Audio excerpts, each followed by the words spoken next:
What's going on, guys? How you doing? We're on part 3 of this Snakes and Arrows concert tech documentary. Very cool. Totally behind the scenes on these guys setting up for this concert, for one concert. Pretty wild stuff so far. Let's get into this. Bam.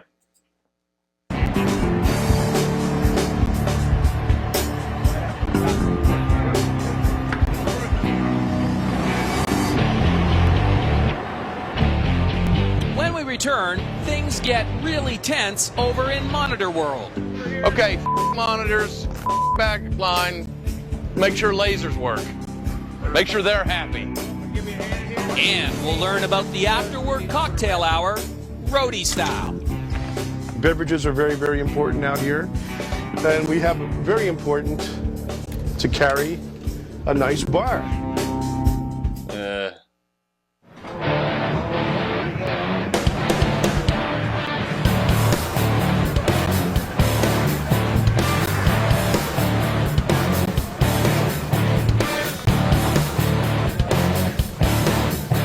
After we fly the PA and get it to where everybody wants it, I then go over to my side of the stage, stage left, and I set up my actual work area, which it's called Monitor World.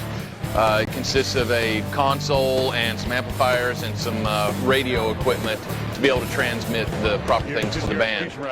I can't go there. I don't reach there. We can go there, but it just means there won't be no monitor system today. I don't know, everybody else seems to have a great idea about where my goes every day. I guess nobody had a great idea today, huh? Damn. Where are the geniuses now? Damn. So basically what we had to do is we had to move half of our equipment around because the way this floor is set up, we can put our equipment absolutely nowhere where it's convenient for us, but because of the goofiness of this floor. Oh. This is a great band to work for, and we do this job because we actually enjoy it, although it's really easy to get cranky and pissy when you're on the road because the rest of the world doesn't operate under our schedule. Right. Can't with lights. Oh, Jesus. What kind of world would it be if lights actually had to consider other people, oh my other God. departments having to put their stuff somewhere?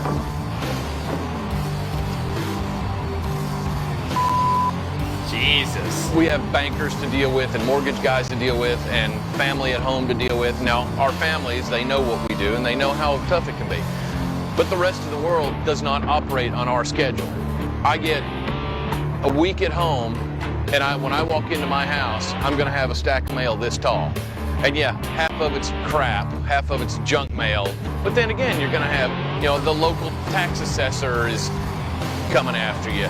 Well, he only works from Monday to Wednesday and every third Tuesday from 5:30 a.m. till 9 a.m. Well, tough shit. I don't work then either. We're just in one of these buildings where, for some reason, I guess we're pushed back so far, I guess ticket sales were good, that where Russ and I have to set up is neither convenient to him nor myself. So, and we all get a little testy when that happens because it's always the stage left side where the backline equipment has to come on and off stage. All the access to the stage is over here, which hoses us. I don't know why I get told, oh, we can't possibly do it on the other side, but it's like, well, come on, a little help. The longest time I ever went without seeing my significant other was 7 months, and I went 9.5 months without seeing my house. You can't do that and maintain any form of family life. Right. Good thing about working with some bands like this is they go out for 3 weeks, maybe a month, and they go home for a week to 10 days. And that's almost civilized. But the fact of the matter is that if I don't tour, I don't get paid. Right. Okay, monitors, back line, make sure lasers work. Make sure they're happy.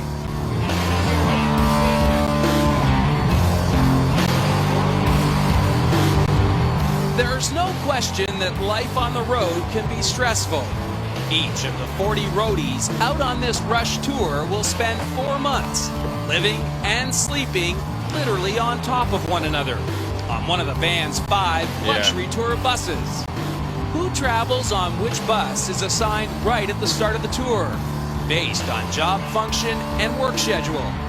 Rush's lighting director, Howard Underliger, has been with the band for nearly 30 years. Wow. And is clearly one of the veterans on this tour. He knows what life on the road is all about. Wow. First of all, you must know the rules before you come on this bus. And one of the rules that to clean. You must be totally clean before you come on here. So I'm going to open the door now. And come follow me. It's music. Well, here we are. Home sweet home for the next 6 months. Oh my God. And this is something that you don't get to see too often.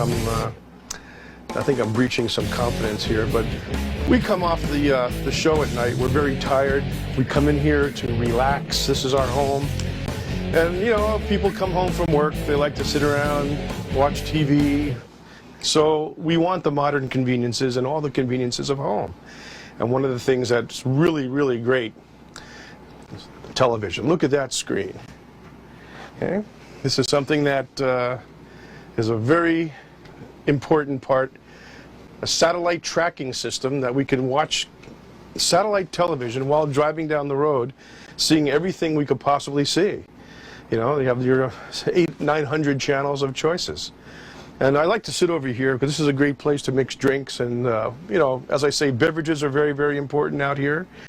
And we have a very important to carry a nice bar. And that's something that everybody should have on their bus, like every fine hotel. I mean, when you go into a bar, if you decide to drink, I'm not saying everyone should drink, but if you do, variety is very, very important here. And as you can see, we can make everything from chocolate martinis to Mai Tais to mint juleps. And when you're spending hours and hours and hours on this bus, sometimes we do these drives that are 1,000 miles or whatever. This is an important part of it. Aside from the television, of course. Now, everyone knows when you're traveling, you wake up in the morning, you want your coffee. We have coffee makers.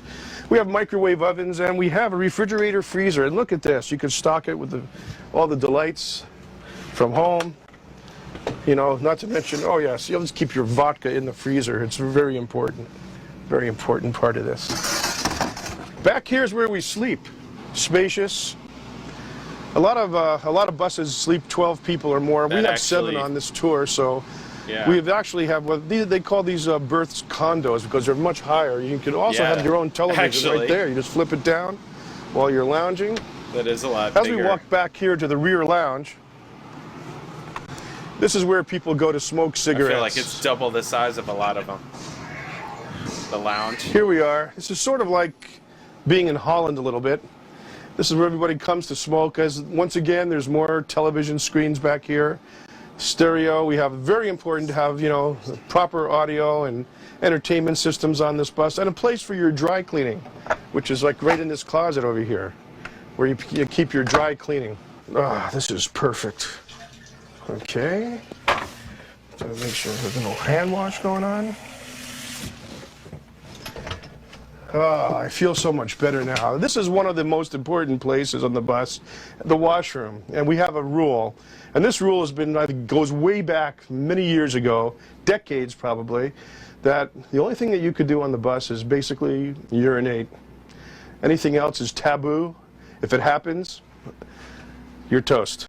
And that's one of the things that has never changed through the years. And as you can see, the washroom is amazing. It's very, very nice. We keep it clean. Well, as you can see, it's not like any ordinary bus. It's outfitted with air chairs and all sorts of heating, cooling devices and GPS units, CB radios, cell phones, and all the communications devices so you can navigate to anywhere you'd like to drive in the northern continent here. And that is how we live. And we just roll down the road at whatever speed is necessary, and we come to your city and put up our show and play. And that's basically the bus. There we go.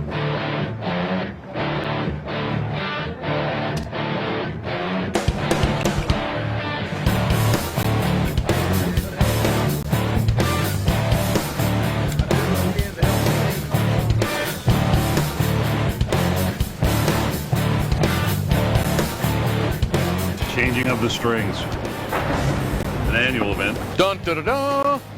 And you'll notice Annual my event. hometown being Toronto, we are in the ACC, the home of Toronto Maple Leafs, but I had to wear like a real hockey team logo. Oh, Christ. Just to make Here sure we everybody in go. Toronto knows what a real hockey team's logo looks like. Here we go. Oh, You know, a Christ. team that wins.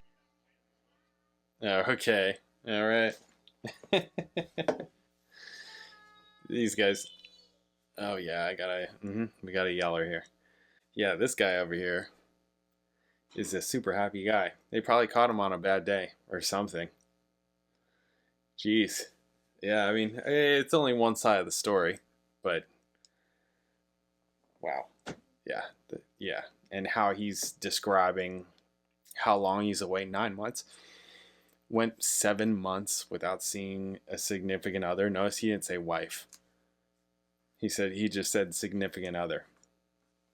Probably because he can't keep them around, because it would take a certain type of person to want to stick with that kind of routine or schedule. That's tough. I mean, I knew even very early on, like it takes a certain type of person to be with a musician, like in that kind of way, like long term, like in a relationship, something that's not just a thing, right? So, because the schedule, all those things have to do with schedule, lifestyle, schedule, right? It's not super easy. It's not common. It's not 9 to 5. It's not any of those kinds of things. So, but that being away for 7 months, nah, hell no. Hell no. No, hell no. Who wants to deal with that? That's insane. There's too much room for error. If you catch what I'm saying, there's way too much room for error. 7 months. You kidding? So, yeah, that's a wreck. That's a wreck. The whole bus thing, yeah, they had to do the tour of the bus. Those bus tours. I mean, yeah, I think that getting into the whole alcohol thing, especially in this kind of life, is like a slippery slope. Because, again, it's all routine. And if that's part of your routine, it becomes habit, right? That's not, we all know it's not healthy, right? It's not a good thing to be doing habitually, but, anyways, I don't know. That's just tough. That's tough. Especially for, psycho people that go into this kind of anything having to do with entertainment, basically. Whether that's behind the scenes or in front of the scenes or whatever. Yeah, that's just a lot. It's it's tough. It's tough to be disciplined. It's tough to be disciplined and keep it all together. Especially when there's like such roller coasters. I mean, you see this guy, he can barely keep it together when he doesn't have, he doesn't have the space that he needs to work. He's got these guys that need to check their thing, the laser guys and lighting guys need their thing. This guy over here needs his thing, and it's all like kind of like encroaching on him, and he's kind of, flipping out over it. Maybe he's doing it for the camera, but I doubt it, because I've seen it also. I've seen it. I mean, he's not just doing it for the camera. He's probably like that. And that probably happens, from time to time, from venue to venue, depending. So that's a tough thing. The bus, yeah, those bunks actually did look really, really big. When I first saw it, I was like, wow, that looks like literally double the size of like, some bunks are like a casket. It's wrong. It's freaking wrong. Anyways, yeah. I've never done that kind of tour, luckily. I mean, at this point, I'm saying luckily. It's like, nah. No, that doesn't look or sound like fun at all. No, I think that what I've done up to this point, I'm pretty lucky. In terms of travel luxuries or not.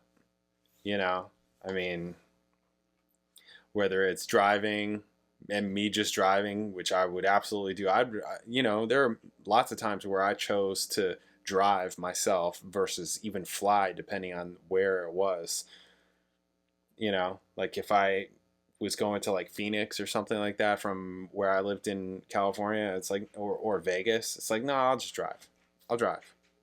I'm not going to fly, because then it takes all these extra hours and then I have to wait for when the flight time is and all this, all this stuff. I'll just drive and I'll get there basically at the same time as everybody else. And then I can leave immediately after the gig. I don't need to wait around and do, just all those kinds of things. Or flying private jets, like obviously extreme luxury. And that's amazing. Getting shuttled around, people picking you up from airports and different things, whatever. It's just all of it. It's all of it. Van, early on, van stuff. Luckily, not too much of that either. A lot of it has just been me driving around, which is always way more comfortable, because it's like, this is my car. I could just go. More freedom.